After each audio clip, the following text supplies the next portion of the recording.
ఎప్పుడు మొదలైందో తెలుపగల తేదీ ఏదో గుర్తించేందుకు వీలుందా?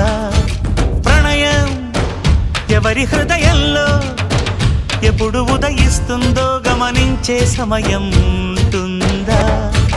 ప్రేమంటే ఏమంటే చెప్పేసి మాటుంటే ఆ మాటకి తెలిసేనా ప్రేమంటే?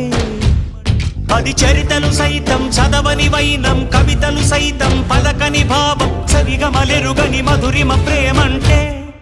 దరిదాటి ఉరకలు వేసే ఏ నదికైనా తెలిసిందా తనలో ఈ ఉరవడి పెంచిన తొలిచిన కేదంటే? సిరిపై రై ఎగిరే వరకు చేనుకు మాత్రం తెలిసిందా తనలో కనిపించే కళలకు తొలి పిలిపేదంటే?